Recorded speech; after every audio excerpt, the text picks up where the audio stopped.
What is needed is the transmission of heart-based energy from one place to another to another.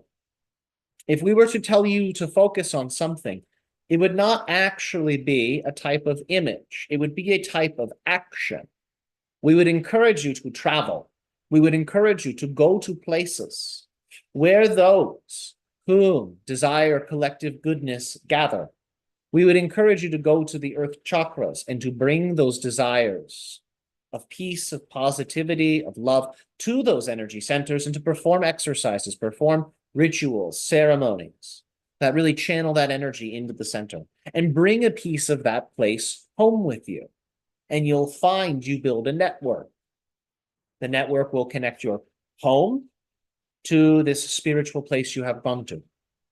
These are the types of things we would recommend.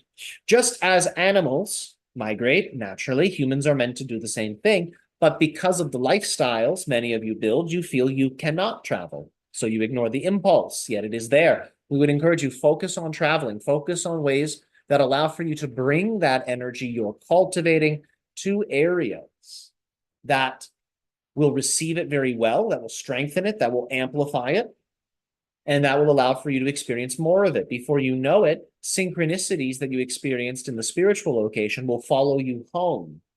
You'll see the energy of that spiritual location beginning to change your local reality. You'll see that the two are in communication and connection. Connecting with spiritual people, sharing spiritual ideas with those that guide how your society unfolds. Just as many leaders have councils that advise them, there are those that benefit from having spiritual guidance. It is wise to share the way reality works with those whom assist society in working in the ways that it works. So you can together build a society that mirrors the principles of nature and that mirrors the true multi-dimensional capacity and capability of existence itself.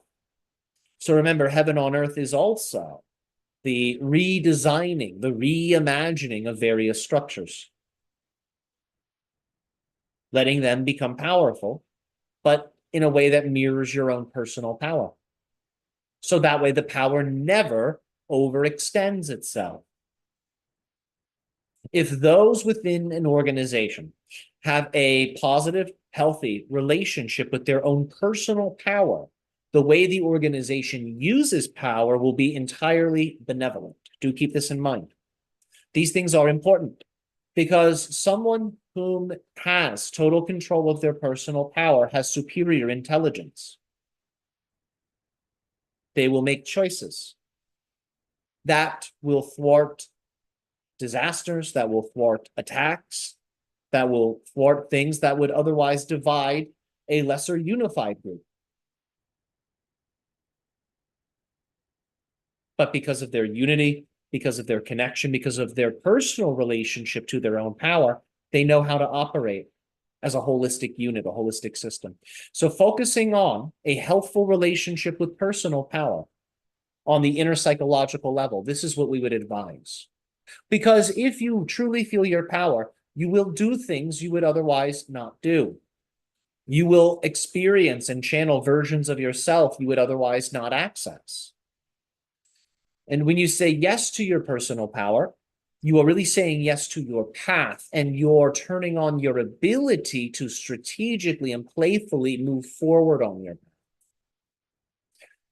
If you wish to really turn on your own personal power, we would recommend utilize the power of the external physical reality mirror. When you interact with other people, see them in their full power. Really turn that on. See them as totally empowered. The longer you sustain that, the more you'll feel your own. You and the other will rise in power together. And you'll find the conversation, the experience takes on a higher form.